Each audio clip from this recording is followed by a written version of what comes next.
네, 들으신 것처럼 콜센터에 찾아가 난동을 부린 30대가 붙잡혔습니다. 이 항의 전화를 200번 넘게 거는 바람에 콜센터 직원이 정신을 잃기도 했는데 잡고 보니 모두 거짓말이었습니다. 네, 콜센터 상담원 등 감정 노동자를 보호할 제도적 장치를 마련해야 한다는 목소리가 커지고 있는데요. 김광삼 변호사 모시고 관련 이야기 나눠보겠습니다. 안녕하십니까? 네, 안녕하세요. 변호사님, 저도 어제 이 기사를 보고 깜짝 놀란 게 일평균 5시간의 전화, 모두 217차례. 이게 무슨 정신으로 이렇게 전화를 한 걸까요? 그게 아마 이 전화하기도 힘들 거예요. 물론 그러니까요. 응대하는 이제 콜센터 직원은 감정 노동자라고 하지 않습니까? 예. 감정 노동자 입장에서 전화 받는 입장도 엄청 힘들겠지만 이 사람은 이렇게 5일 동안에 217번, 그 경우에 따라서 한 5시간 통화를 했다는 예. 거 아니에요. 그러면 그것도 보통 은근과 끈기가 없으면 이거 하기 어려운 일인데 일단 뭐 죄질이 아주 훌륭하죠. 그리고 일단 콜센터 직원들이 제일 싫어하는 사람들이 민원을 허위로 제기하면서 예. 정당한 민원이면 한 번 민원을 제기하고 결과를 기다려야 하는 거 아닙니까? 그런데 5일 동안 217번이나 전화를 하고 폭언하고 협박을 했다는 것은 이 사람이 정당한 민원인이 아니다는 걸 의미할 수 있거든요. 예. 그래서 거기에 좀 잘 대처를 해야 한다. 그렇지만 콜센터 직원들 입장에서는 만약 이걸 대응을 잘못하면 결국 나중에 뭐 평가랄지 그런 데서 불이익을 받고 그렇기 때문에 아무튼 뭐 다 받아주긴 다 받아준 것 같아요. 그런데 결과적으로 이 민원인이 조사를 받았는데 이게 다 거짓말인 걸로 드러나지 않습니까? 예. 예. 본인이 결혼을 하지도 않았고 그러니까 당연히 자녀는 없겠죠. 그럼에도 불구하고 가스 누출로 인해서 내 아들이 죽을 뻔했다. 그러면서 거기에 대해서 계속 민원 제기하고 150만 원 지급해달라. 근데 결과적으로는 아마 돈을 목적이었던 것 같습니다. 그래서 체육관을 운영했다고 하는데 뭐 경제적으로는 어떤지 모르겠지만 돈을 뜯어내기 위해서 의도적으로 이렇게 괴롭히면 이런 괴로워서라도 150만 원 정도는 지급할 것이다. 이제 그런 생각을 하고 예. 지속적으로 그랬던 것 같아요. 네. 알겠습니다. 한마디로 거짓말을 해서 지금 보상금을 탄 거잖아요. 이에 대한 처벌 하려고 어떤 하는 거죠. 것들이 네. 일단 있을까요? 협박을 하고요. 그러면서 폭행이나 협박을 하면서 돈을 달라고 요구하는 것 자체는 소위 말하는 그게 공갈에 해당됩니다.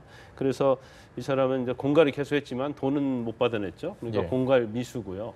그다음에 이제 콜센터 직원이 응대하는 업무지 않습니까? 근데 업무를 지속적으로 전화해서 방해했기 때문에 이제 업무 방해죄가 또 될 수 있는 거고 예. 또 그로 인해서 그 이제 언론에 나온 그러한 영상에 보면 콜센터 직원이 너무나 괴로워가지고 전화를 받다가 중간에 쓰러집니다. 네. 그러면 계속적으로 유형력을 가해서 뭐 직접적으로 물리력을 가하지는 않았지만 결국 쓰러졌기 때문에 이 부분에서는 지금 경찰에서는 상해죄까지 적용을 해서 영장을 청구한 거죠. 아마 변호사님께서 이 범죄자들을 상당히 많이 조사를 해 보셨기 때문에 네. 어느 정도 이 심리나 이런 부분도 많이 아실 것 같은데 지금 이 민원인 같은 경우는 상당히 죄질이 악질이라고 얘기하셨는데 네. 저는 사실 이 심리가 되게 궁금합니다. 도대체 어떤 법적으로는 심리일까요? 뭐 죄질이 아주 불량하다 이제 예. 그런 얘기를 많이 하죠. 그런데 심리 요소는 제가 볼 때는 두 가지예요. 이제 첫 번째는 이 사람이 어떤 경제적인 걸 얻기 위해서 수단과 방법을 안 가는 스타일이죠. 예. 그러니까 자기의 이익을 위해서는 남이 어떻게 되든 말든 상관이 없다는 그런 식의 어떤 성격을 가진 사람이고 두 번째는 이렇게 집요하게 했다는 것은 이제 정신적인 면에서도 굉장히 문제가 있다는 거죠. 예. 그래서 지금 이 사람이 사실 경찰에서 잡히고 나서 왜 이런 짓을 했냐고 경찰이 물어보니까 예. 아니 내가 이런 행위로 인해서 콜센터 직원들이 저 정도로 힘들 줄은 몰랐다 이렇게 아주 의식탁탁하게 얘기하거든요. 그러면 자기가 한 거에 대해서 이게 어느 정도 죄질이 나쁜 것인지 예. 상대방이 이로 인해서 얼마나 괴로워하는 것인지 그런 거에 대해서는 생각이 없는 거예요. 그렇기 때문에 자기의 어떤 돈을 취득하고자 하는 목적을 달성하기 위해서는 이제 수단과 방법을 가리지 않는 예. 그렇기 때문에 아까 말씀드린 것처럼 아주 죄질이 나쁘다고 볼 수 있는 거죠. 알겠습니다.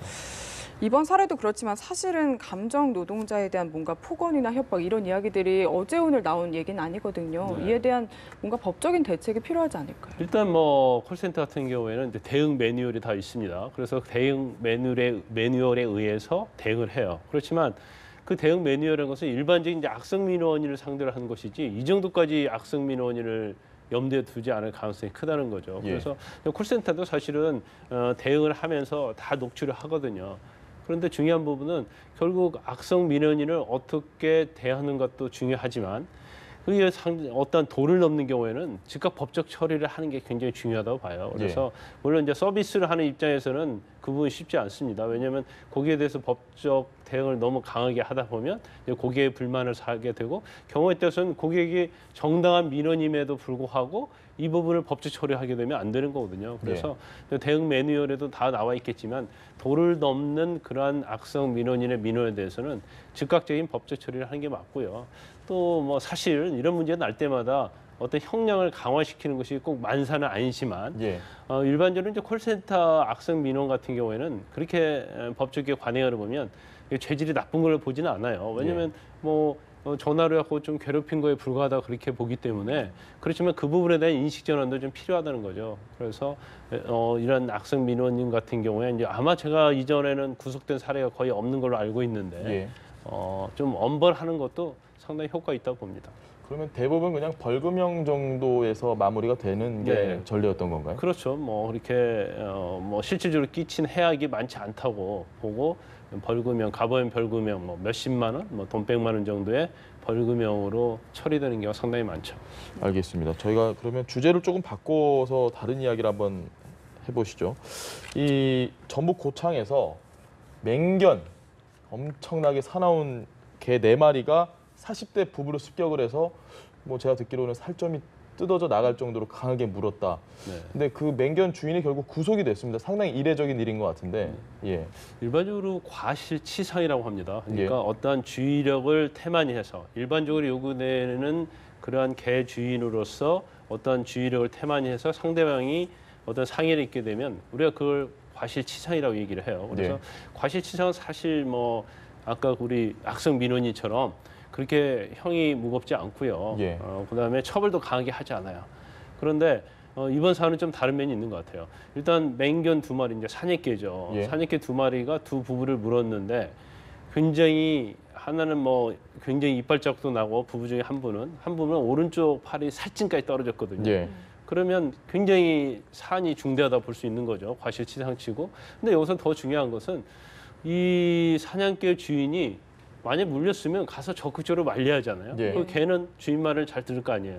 근데 이걸 방치하고 도망을 갔단 말이에요. 그러면 결과가 그래서 이렇게 더 심대하게 났기 때문에 일단 사안이 중대하고 개 주인의 어떤 태도 자체가 아주 불량한 거죠. 더군다나 지금 개에게 물려가지고 상해 5주가 났거든요. 이거 5주가 났다는 것은 굉장히 상해 정도가 크다는 걸 의미해요. 그렇기 때문에 처음에는 뭐 사실 뭐 과실이 본인이 고의적으로 한 게 아니기 때문에 경찰에서는 뭐 불구속으로 수사하려고 했다가 근데 나중에 결과를 보니까 너무 중대하단 말이에요. 그래서 그냥 과실치상이 아니고 중과실치상. 그러니까 과실은 일반적인 주의력이고요. 중과실은 그것보다 훨씬 더 주의력에 있어서 더 너무 안 하는 경우 그런 경우 중과실치상이라고 하기 때문에 중과실치상하고 동물보호법으로 구속영장을 청구한 거죠. 알겠습니다. 실제로 그렇다면 어떤 정도의 처벌을 받을지도 궁금한데 보통은 목줄이나 입마개를 하지 않았을 경우에는 그렇게까지 큰 처벌을 받지는 않는다고요. 그렇죠. 일단 동물보호법에 규정이 되어 있습니다. 그래서 목줄이나 입마개를 하지 않아서 이제 안전조치 의무라고 하죠. 안전조치 의무를 하지 않아서 어떤 지나가는 행인들을지 피해자에게 피해를 입혔을 경우에는 50만 원 이하의 벌금에 불과해요.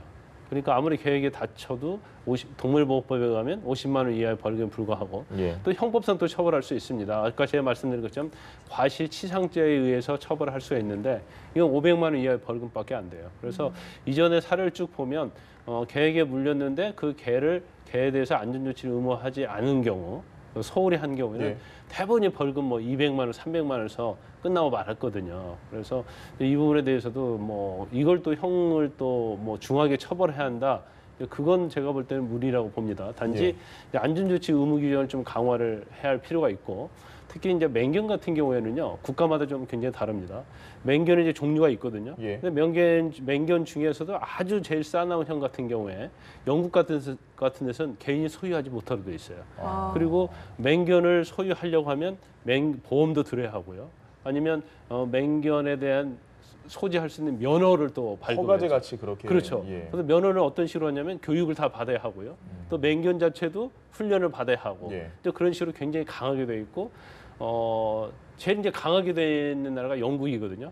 그리고 만약에 물렸을 때는 결국 징역도 뭐 한 10년, 15년까지 할 수 있는 주인에게요? 그렇죠. 강한 규정이 있거든요. 그래서 이제 그렇게까지 하지 못하지만 적어도 우리나라 개 중에서 맹경 같은 경우에는 이제 그러한 제도를 좀 도입할 필요가 있다고 봅니다. 요즘 뭐 워낙 맹견에 물리는 사고를 많이 저희가 접하다 보니까 아마 어떤 식으로든 뭐 좀 바뀌지 않을까 싶은데 주제를 한 번 더 바꿔보겠습니다. 이 정호성 비서관이 어제 증언을 다 거부를 했고 네. 박근혜 전 대통령을 법정에서 만나서 90도로 또 인사를 했습니다. 증언은 거부하고 90도로 인사하고 아마 사람들이 봤을 때는 어떤 생각을 가졌을지 좀 궁금한데 어떻게 보였습니까? 정호선 전 비서관은 박 전 대통령의 수족이라고 할 수 있잖아요. 예. 그런데 사실 자기가 모시던 대통령이 지금 구속돼 있고 그러니까 구속된 데는 자기에도 책임이 있는 거죠. 특히 처음에 국정농단 사건의 시작은 예. 정호성 전 비서관의 휴대폰 파일 그리고 최순실 씨의 태블 PC 아니었습니까? 그러니까 국정농단의 시발점이 태블 PC예요. 증거가 태블 PC인데 그 태블 PC에 있는 내용이 정호성 전 비서관이 보내준 자료가 들어있단 말이에요. 연설문 이런. 그렇죠. 예. 연설문이랄지 이제 공무상 비밀에 관한 것들이 많이 들어있는 거 아니겠습니까? 그래서 이 사건 자체의 시작이 어떻게 보면 최순실 씨와 정호성 씨의 책임으로 해서 생겨났다 볼 수 있는 거예요. 아마 정호성은 그럴 것 같아요. 본인의 책임과 해안이 있을 가능성이 크다. 왜냐하면 본인이 사실 검찰에서 압수수색했을 때 그 예. 본인이 소지하고 있던 휴대폰 한 7대였나요? 7대인데 17대인데 정확히 기억은 없는데 예. 그 휴대폰을 검찰에 압수당했거든요. 예. 그래서 그게 더 박근혜 전 대통령에 대한 비리랄지 농단을 수사하는 데 있어서 굉장히 촉매제가 된 거거든요. 예. 그러니까 본인한테 이 박근혜 전 대통령 구속된 데도 좀 책임이 있다 생각할 가능성이 크다. 그리고 두 번째는 뭐 자기가 충성을 다해서 오랫동안 모셔왔던 이제 주군이라고 할 수 있는 거잖아요. 예. 주군의 재판에 자기가 그 사람이 유죄를 증명하기 위한 증인이 됐다는 것 자체가 어떻게 보면 굉장히 아이러니컬할 수가 있거든요. 그래서 본인 입장에서는 굉장히 거기에 대한 해안이 들 수 있기 때문에 어제 이제 증언은 다 거부했습니다. 증언은 다 거부하면서 마치 박 전 대통령의 변호인처럼 예. 수많은 말을 했어요. 박 전 대통령 뭐 24시간 동안 일만 하신 분이고 뇌물을 한 푼도 뇌물에 대해서는 결벽증이 있다랄지 뭐 그러면서 뭐 아주 뭐 국민들이 볼 때는 수긍할 수 없는 그런 뭐 일방적인 박근혜 전 대통령에 대해서 옹호를 많이 했죠. 네. 알겠습니다. 정 전 비서관이 거의 모든 증언을 거부를 하고 본인이 하고 싶은 이야기만 했는데 그중에 본인의 책임은 인정을 하면서 박근혜 전 대통령과의 뭔가 연계라든지 지시는 부인을 했거든요. 이런 발언도 뭔가 증언으로 쓰일 수 있나요? 아니 이제 어제는 이제 증언한 게 아니기 때문에 예. 증언을 쓸 수는 없지만 정호성 전 비서관은 자기가 한 거에 대해서는 자기 재판에서 다 인정을 했거든요. 인정을 했는데 이제 거기 단서가 있어요. 지금 박근혜 전 대통령의 범죄 사실 중에서 정호성 전 비서관과 같은 부분이 있거든요. 똑같아요. 거의 공범으로 돼 있기 때문에. 예. 그런데 자기는 나는 이거 비밀 누설한 게 맞지만 박근혜 전 대통령이 의견을 알아보라고 했지만 구체적으로 이걸 최순실 씨에게 전달하라고 말한 적은 없다. 내가 알아서 한 것이다 하면서 박 전 대통령에 대해서는 굉장히 옹호를 하고 있는 입장이에요. 그렇지만 정호성 전 비서관에 대해서는 이미 재판이 거의 결심까지 했지 않습니까? 그렇기 때문에 그 내용들이 다 박 전 대통령에게는 굉장히 불리한 증거로 쓰일 가능성이 크죠. 알겠습니다. 오늘 말씀은 여기까지 들어보도록 하겠습니다. 지금까지 김광삼 변호사 모시고 이야기 나눠봤습니다. 말씀 고맙습니다. 네, 감사합니다.